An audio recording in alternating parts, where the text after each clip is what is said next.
देखो,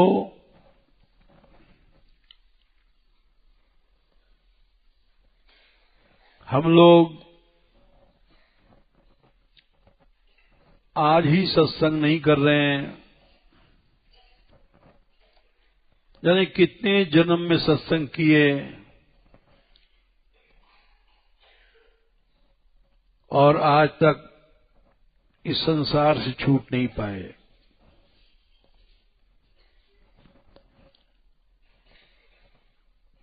जब रामावतार हुआ था तब भी हम लोग थे, क्योंकि अनादिकाल से हम लोग हैं। कृष्णावतार में भी थे, ये भगवान ने गीता में कहा। अर्जुन, नत्वेवा हम जातु नासम नत्वम नेमे जनाधिप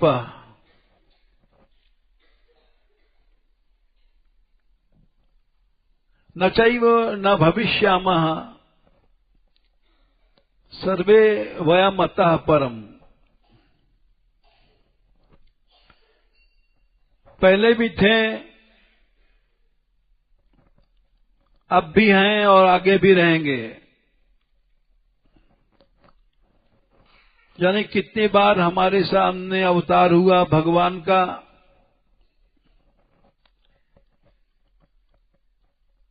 लेकिन भगवान में आसक्ति नहीं थी, संसार में थी। इसलिए हमारे सामने सब बातें भई और कुछ नहीं पा सके।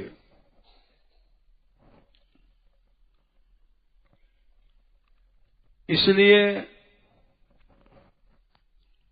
आसक्तियों से बचो, कहीं मन मत फंसाओ। मन फंस जाएगा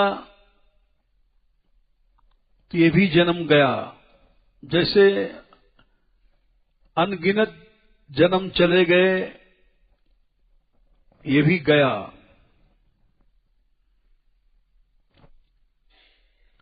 पुरुषः प्रकृतिस्थो ही भुंक्ते प्रकृतिजान गुणान।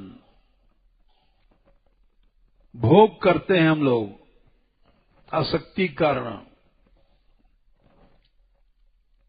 प्रकृतिस्थ माने शरीर, शरीरों में हमारा मन है। पुरुष स्त्री को चाहता है, स्त्री पुरुष को। है कुछ नहीं, केवल मल मूत्र का एक पिंड है और कुछ नहीं है इसके भीतर। पुरुषः प्रकृतिस्थो ही भुंक्ते प्रकृतिजान गुणान कारणम गुण संगोस्य सदसद योनि जन्मसु। मरता है, जन्म लेता है, फिर मरता है, जन्म लेता है। संग मने आसक्ति। जब तक इसकी आसक्ति है,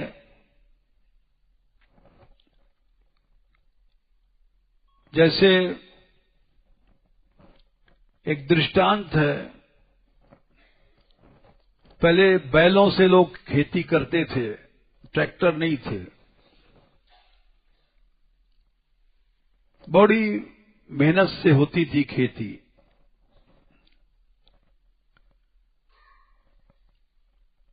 और एक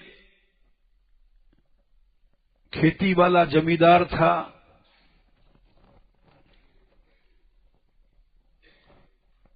वो मरा। उसकी आसक्ति थी परिवार में, तो वहीं उस परिवार में जन्म हुआ। बेटा बेटी, जो उसके बेटा बेटी थे, अब माँ बाप बन गए थे।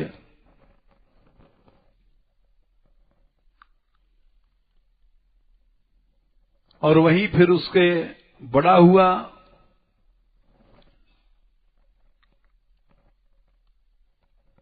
फिर उसके बाद वहीं पर उसकी मृत्यु हुई।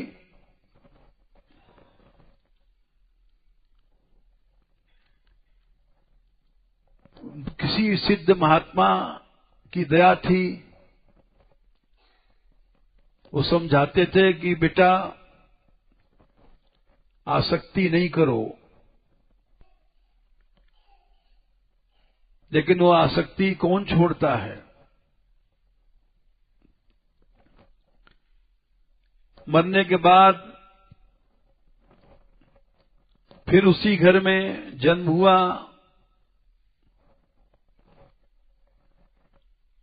और बैल बना, तो वही उसके बेटे नाती वगैरह उसको जोतते थे, मारते थे,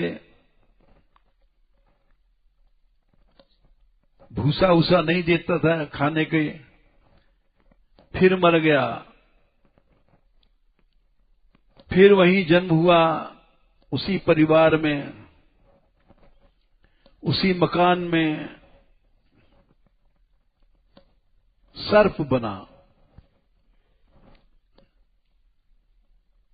सर्प बना तो महात्मा जो थे, सिद्ध थे, वो फिर गए, बोले देख मैं कहता था आसक्ति हटा ले। पानी छिड़का, उसके ऊपर शक्ति दिया। बोला क्या करूं गुरुजी, आसक्ति नहीं हटती है। बोले अब सर्प में क्या सुख मिल रहा है? बोले अपने जहर से खुद मैं परेशान हूं। बोले भाग जा यहां से, छोड़ दे, कष्ट है यहां। बोले हां कष्ट तो है, सब घर पेशाब करता है यहां, तो बहुत कष्ट होता है। मोरी में रहता था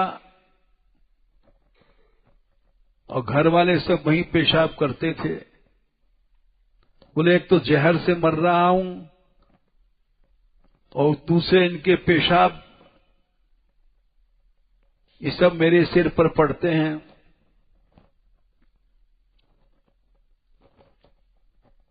बोले अब भी भाग जाए यहां से,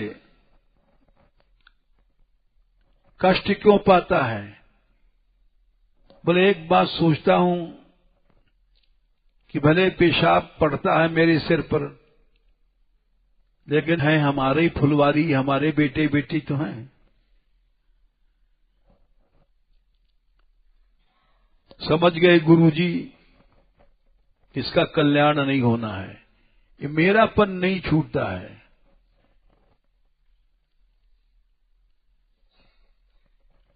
एक और सच्ची घटना है, हम जब आए थे यहां से पैदल वृंदावन जाते थे,